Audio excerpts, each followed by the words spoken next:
Kalau ada guru kita membawa proposal, dia tidak sedang mengemis, dia tidak sedang meminta, dia sedang mengambil haknya.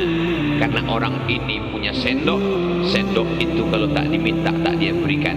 Jangan anggap guru kita sedang meminta, mengemis. Tidak, dia sedang mengambil haknya. Karena kalau tidak diambil akan diambil oleh orang lain. Betul? Setuju semua nampak? Lalu kemudian dibawalah Imam Muhammad bin Idris Asy-Syafi'i ke rumah Imam Malik bin Anas. Assalamualaikum. Waalaikumsalam. Keluarlah pembantu Imam Malik. Ada apa? Kami mau berjumpa dengan Imam Malik bin Anas. Sebentar. Assalamualaikum Imam Malik. Waalaikumsalam. Itu ada tamu di luar mau jumpa. Siapa namanya?